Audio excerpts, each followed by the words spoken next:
and we're off to the races. We're on. Should be lights out. Away we go. There we go. 2018. Welcome, everybody. Episode, what is this now? Four. Sorry about that. Episode 4 of the BackMarkers F1 show. I'm joined by Tyler McDonald and Shaker Barty. The boys are back in town for this week, so we got the full house here tonight. Episode 4, we're going to be reviewing the first race of the season, which was held in Australia last weekend in Melbourne. I don't know how to characterize this race. I think it was a decent start. Yeah, it was. In terms of the entertainment value, the drama, and we got plenty to talk about today, so we're going to be reviewing the entire race and all of the fallout from it. It was a tough one for us to watch it live because it was, it started at 2:30, 3 o'clock in the morning? Yeah, all the pre-show, the track parade I think started around like 12, so midnight, but the race I think was around like 1. Yeah. I don't know. But I mean, last like 10 laps, I fell asleep. Yeah, by the time it finished, it was, I think, 3:30 if you're stuck to watch the podium. So, yeah, it was a pretty late one for us. So, luckily, the next one, Bahrain, is a bit more to our time. Yeah, 11 a.m. 11 a.m. That's doable. So, first we can start with just sort of general impressions and thoughts about the race. Obviously, it was just, finally we could get rid of all the preseason talk, and we were finally at the first race. So, what were your initial thoughts? Not necessarily maybe with the whole weekend, but just the race in general. What did you think after? Sauber was a lot worse. I knew they weren't going to be that good, but I didn't know they'd be that bad. Yeah. That car is everywhere. Oh, my goodness. I feel bad for the drivers trying to drive that thing. But it was nice to see at first the top 3 teams so close to each other, especially in qualifying until Lewis did that blistering lap. I mean, that was just ridiculous. The party mode lap. Yeah, he's like, everyone's so excited. Oh, he's going to be close. And then Lewis goes 8/10 faster than everyone. It's like, yeah. And supposedly Mercedes is still sticking to their story that they don't have that extra mode that they click on for qualifying, but it's very questionable because it was 0.6 gained in Q3, which is huge. I mean, that's not. You're on the same tire set. Yeah, in terms of the motorsport, track didn't change that much. No, and there's something that's going on there. And Christian Horner actually came out later on, or earlier in this week, saying that there needs to be some sort of a ban on that type of stuff, so just keep it more even amongst the teams, and so that one team is not gaining a ridiculous. It's like, in the Fast and the Furious when Paul Walker would hit the nitrous and then just go like 100 miles extra. You have to think of it though, like this year with only 3 engines to last them the whole year. If they do want to throw on that party mode for every qualifying, and I think Seb put it best. He said, they can go as hard as they want during qualifying. But, I mean, you're going to use a lot of your engine there through the party mode or whatever it's going to be called for Mercedes. Use a lot of your engine trying to do those 2 laps on that engine mode. So I think it was Strat 14, I think is what they called for, which I thought there was only Strat 10. So, I mean, it's you're trying to last the whole season with three engines, and I think that's going to be interesting near the end of the season, how that mode affects the engine wear and where they end up later on, especially when we get to the European grind right after the summer break. 21 races that has to last, 3 engines, so that's 7 almost races. Was that 7 races crazy. per engine? And we can get to that later when Lewis was pushing a little bit in the race and sort of had to step off in the last 10 laps or so because of that reason. But so somebody said that the qualifying, and I actually saw the stat, 71 out of the last 81 races, a Mercedes was on pole, which is crazy. I mean, there's something going on there because somebody was mentioning, when Vettel was dominating with the Red Bull, they were taking a lot of, the pole positions as well. And so it's, more or less it's just the driver, which I think is true. I think like Lewis 1 lap shootout, he's probably the best, but there's still something that's going on there that's, a little bit extra because there's no way you can just put in that, like 71 out of 81 poles is quite ridiculous. Well, I think you saw when Lewis had that, was showing his pace. I think you saw Valtteri try to push a little too hard, and that's where he made that mistake and cost him a gearbox and a massive shunt into the wall there too. Huge. That was a big wreck for him. Then have to think there's so much pressures on Valtteri now because he knows he's competing with Lewis. He knows he has to have a strong start of the year, and then that happens to start off, and that's not how you want to start off a year. Is a crash and a grid place penalty and go through one of your 3 gearboxes already. That's not where you want to go. So a lot of pressure on him as well, and I don't think Mercedes is going to be handling that the best, knowing that they can push for poles, but now you're going to be worried about your driver's making mistakes pushing too hard, or whether they can control the car trying to push that hard. Yeah, and I'm glad you brought that up, because that was one of the notes I made during the race was, Martin Brundle made the comment that in the previous years, Valtteri probably would have, just lifted off there and then, lived to race another lap, so to speak, and he would have just did it again. But, he stayed committed through that corner, and obviously it cost him. But that's an interesting point, because we saw in the race how much Lewis was missing, Bottas being either P3 or P4. Yeah. In terms of pit stop strategy, but also in the race strategy itself with Ferrari trying to catch him, because Lewis had to deal with two Ferraris. So Ferrari played the strategy of, okay, we could attack him with Kimi, we can attack him with Sebastian, and then they could go, change, between, who's attacking him.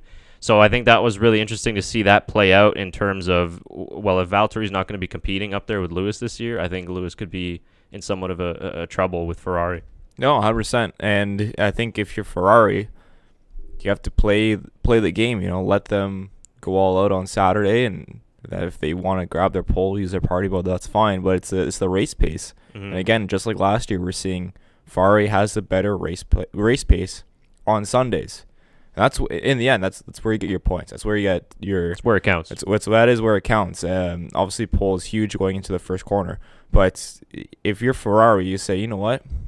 Maybe we can work on the long game in this season and try to finish things off in terms of reliability and going towards a race situation rather than a one-lap qualifying, a one-lap shootout, because there's no real scenario that you're going to need that in a race unless there's a safety car with 2 laps left. Yeah, something like that, which is sort of... is very rare. It's rare. It's not like IndyCar where...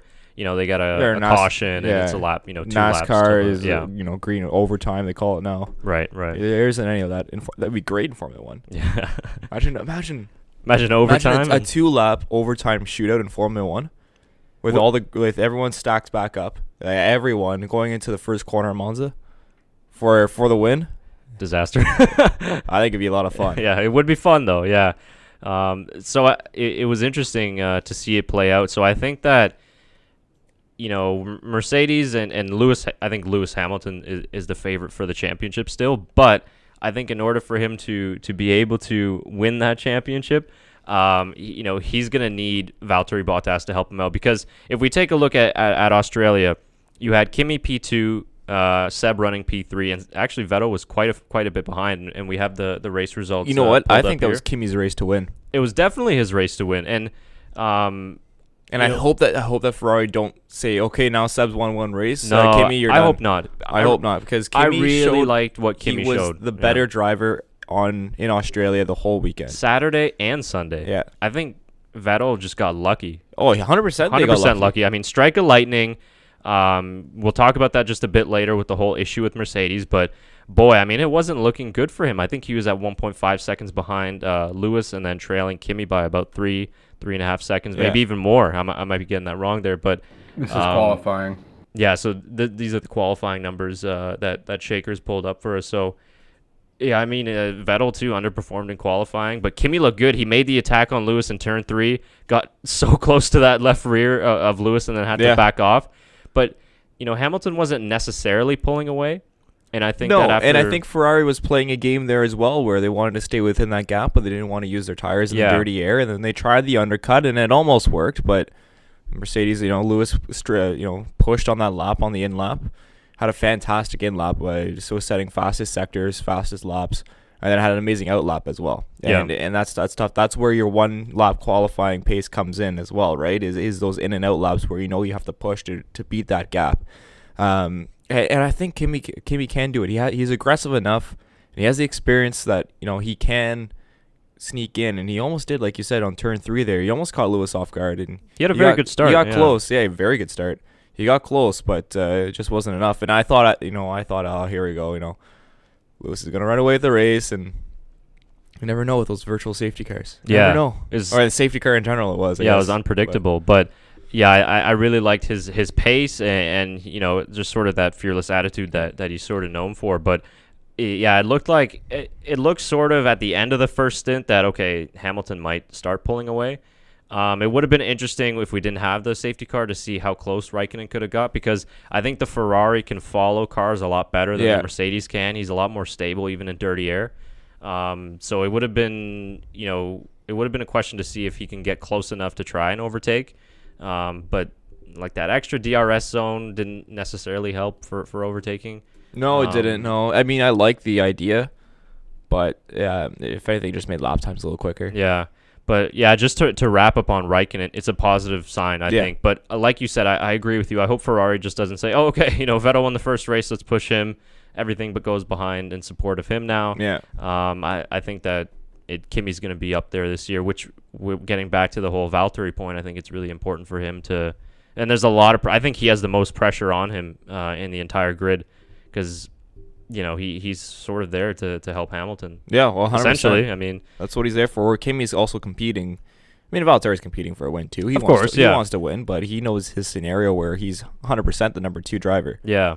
Where Raikkonen, he is considered a 2 driver right now. Yeah. With Ferrari, but he has the potential to make it to be the first team driver, depending on what happens to Vettel. Or a co number 1 driver. And Raikkonen's also a world champion, he has that pedigree, and I think Bottas has won eventually 1 race, 2 races. I think 2. Yeah, I think 2 races. It would have been different if he would have came out and, let's say, got pole, or he would have finished P2. Then you could say, okay, there's a competitiveness, for that number 1 spot. But now I think it's, you saw it there, because Mercedes couldn't. It was hard for them to cover off two Ferraris in the pit stop game. So that was a bit difficult. And then moving on to the whole virtual safety car drama that eventually happened. Oh, poor Haas. And they were having... you want to start with Haas? Yeah, let's start with Haas. You want to start with that? They were having a unbelievable race. Yeah. It was Haas. They were 4th and 5th? Yeah. Magnussen and Grosjean. He got... did I get that right? Magnussen was P4 after he passed Verstappen on the first corner. I wasn't sure if Grosjean was ahead of Magnussen. He was after he was after Magnussen pitted, but Magnussen was running P4 for most of the time. And a fantastic overtake as well. Beautiful. Yeah.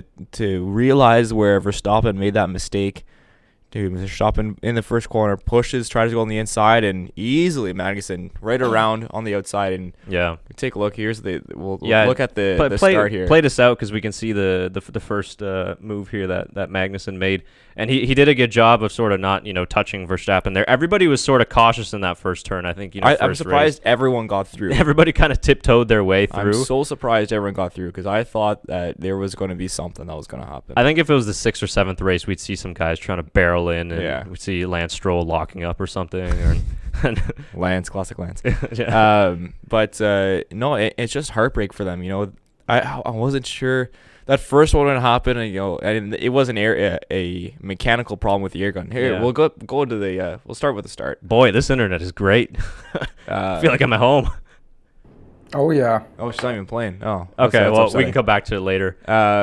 But with the air gun problem, I mean, that's just bad luck for us. And they were having it felt so good. It's like, it's great to see that they have potential. Yeah. Oh, here we go. There we go. Finally got it. 240p. Sorry about the.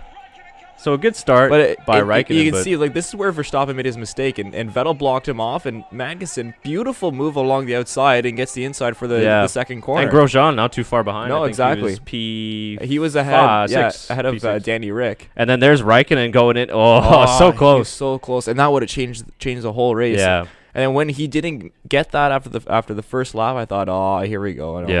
Yeah. But it was, it was tough for Haas, because I was like, okay, they're for real. That Saturday, they had a great Saturday. They had a great, practice for the most part. And then in the race, they were doing so well. And then, they had an issue with the wheel gun. They cross-threaded the wheel nuts on both cars. Is that what it was? That's what it came down to? That's what they figured out, that it was the cross-threading of the wheel nuts. So, but then what they didn't come out with was, so that was the issue too with the gun itself. But then they had the issue of the automatic pit system that lets them notify the car's good to go, so they can release them. There was an issue with that too, because you saw that the mechanics, they were waving him down, right? Right. They were saying, no, we're not good, because they knew it. Release, yeah. And I think they knew it for both. On Magnussen, he was released before the guy did the X. Okay, yeah, I think it was for Grosjean And where Grosjean, they were waving. trying to wave and trying to save Grosjean, but and the light turned green and they had to release him. So they didn't explain what the issue was there, what kind of malfunction they had with their pit, system. Yeah. And then people right away immediately said it was a big conspiracy going on with the Ferrari team. Haas would never do that. If they were maybe like 18th and 19th, you could be like, oh, there's a conspiracy. Maybe, yeah. But 4th and 5th, they're not going to turn down 4th and 5th. Like, I mean, that's something that is just terrible luck for them. Yeah. It's terrible luck for Haas. So, Vettel? no, that would be that was when there was an issue with Verstappen there. When that was when he spun going into the first corner. Save. Great save. Yeah. But this is again just an issue of pushing too hard. He caught the corner and just went around, but did a good job, and everyone did a good job of avoiding him there. Yeah, didn't stall it either. Especially Grosjean coming around the corner pretty fast to be able to. And that's what I mean. They made up those extra couple places, so they were doing even better than what they originally were. So, that's really unfortunate. Actually, just pause it here for a second. We'll get back to this angle just a little bit later. But just wrapping up with Haas, they're sort of like, okay, if this is the worst thing that happens to us all year, then we'll take it. But yeah, you just hope that they can have a solid. I hope they can get a podium now that they've showed that they can have some pace. Yeah. With a couple of situations, maybe they can grab a podium. They might be able to. Yeah.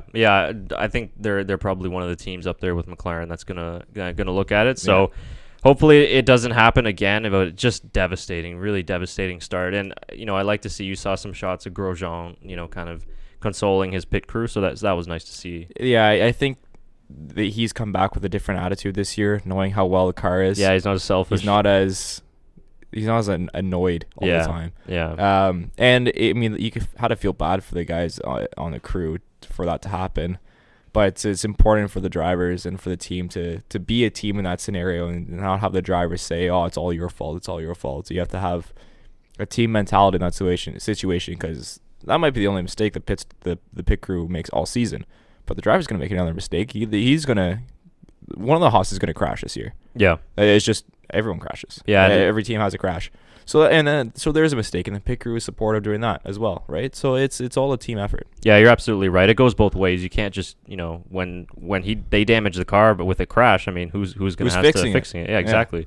So yeah, it definitely goes both ways. So I think, and there's a lot of pressure on them, right? I mean, you're trying to change 4 tires in 2.2 seconds, trying to gain time and everything. So yeah, I mean, it's just a technical issue that hopefully they can get resolved.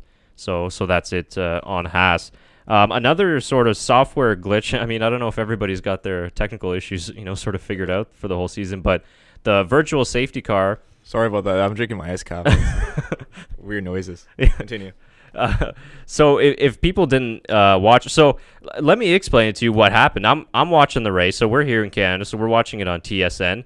And TSN, lovely. It's like 3 a.m. in the morning, but they got to throw in commercial breaks. They had a lot this year. And it's like... It's long. Listen, we're in TV, so we understand why you need commercial breaks and all that. I like how they did they do the side-by-side. But it doesn't help because I can't hear what's going on. I know. So that was my point, is like they go on like a 3.5-minute break, which is ridiculous because it's 3 a.m. Oh, wow. So you don't need to fill your sponsorships or your responsibilities. Go on like a minute break and come back. It's like 3 a.m.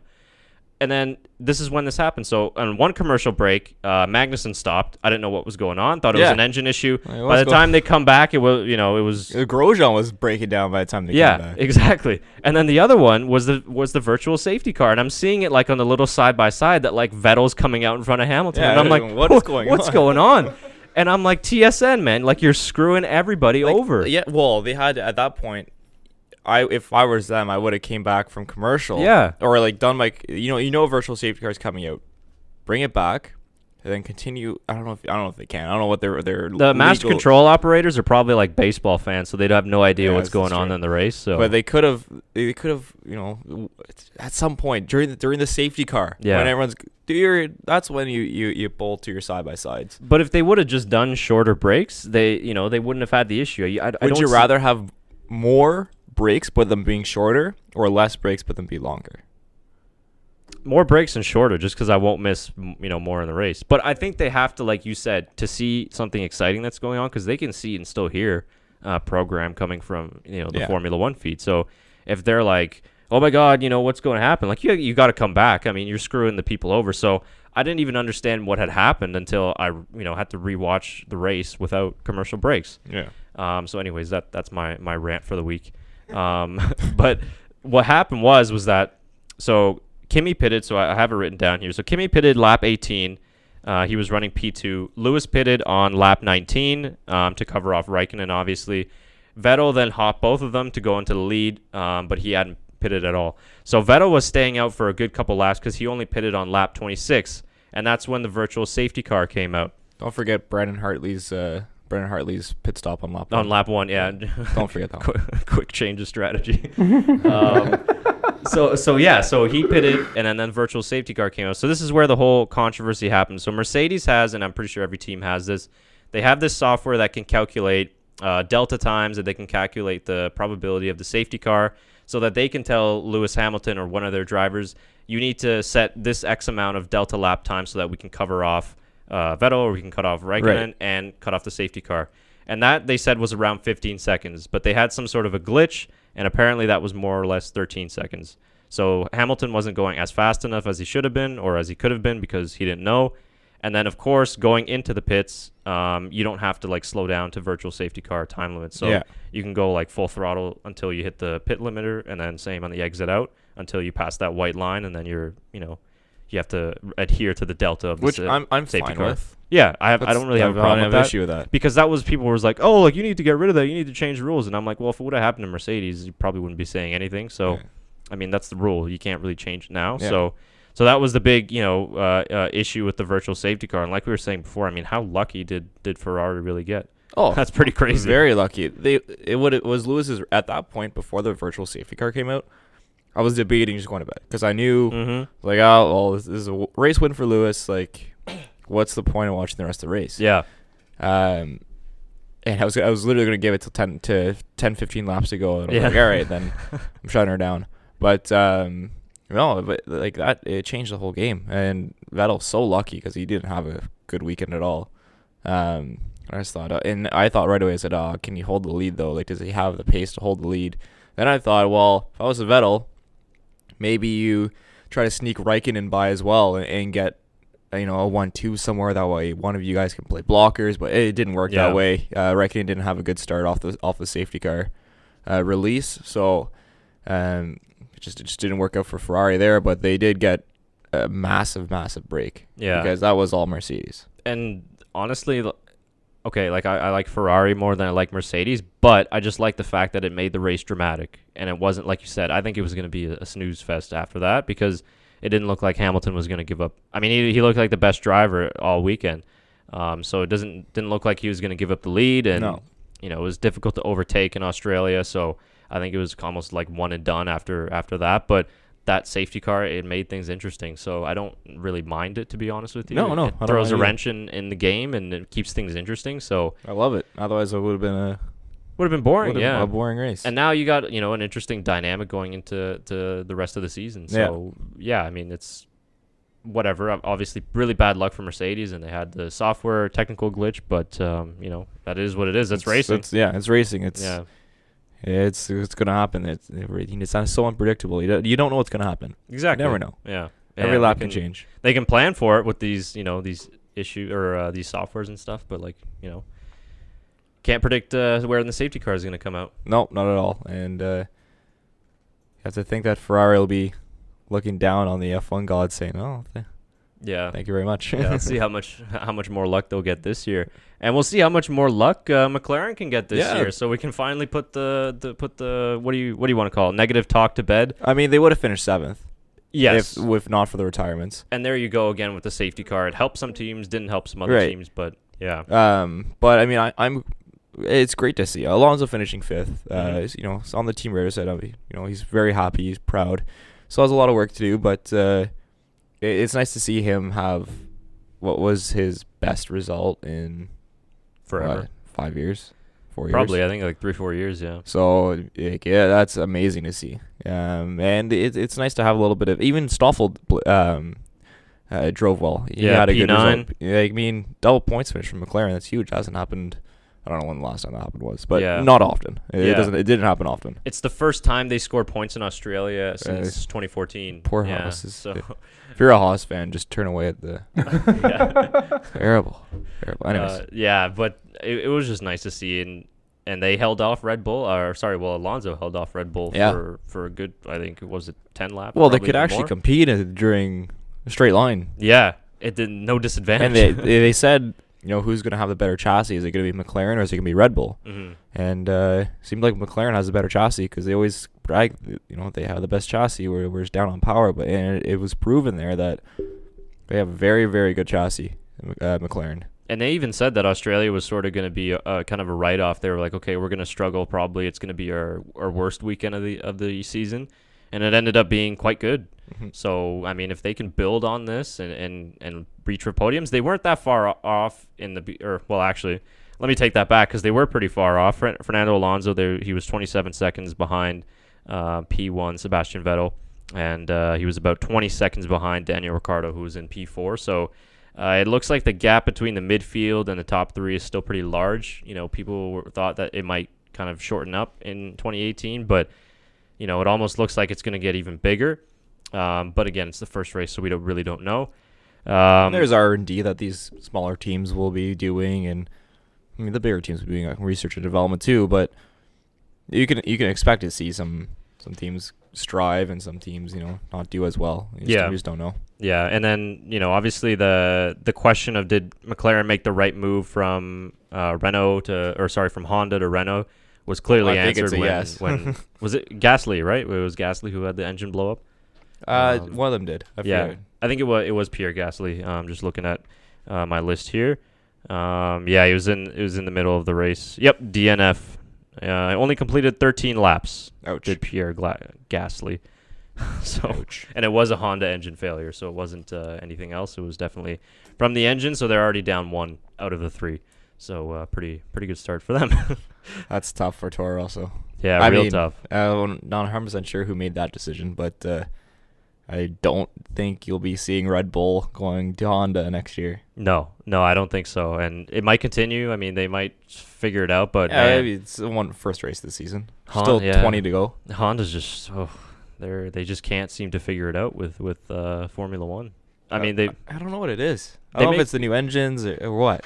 I just think these turbo power hybrid units, they're just so complex, and for whatever reason. Yeah, I mean that's true. It's the biggest car manufacturer in the world. Yeah, I mean we were at the auto show last weekend, the three of us, and we saw some fantastic Hondas.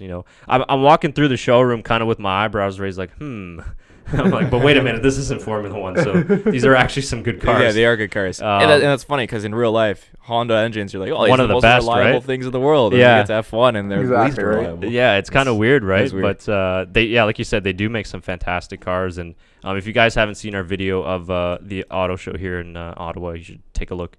That is available on our channel as well. So I don't know. It's a shameless plug. You got to do it, right? Some beautiful cars, though. Well, yeah, they were great. There were some nice cars. We met some nice folks. Shaker got a beautiful hat. Yeah, I don't know if you guys can see it. They got Shaker got hooked up with Red Bull and Tyler with Mercedes. No real fan affiliation. No, not at all. Was available. It's just a nice hat. It's what was there. What was the guy's name that was the selling? I forgot it. I don't know. I forget. Oh, okay. We were gonna give him a shout out, but we forgot. Yeah.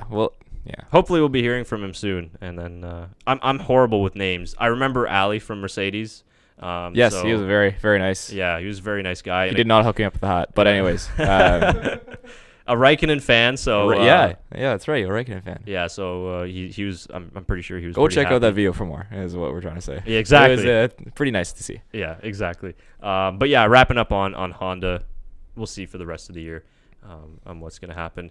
And yeah, I think that was pretty much about it.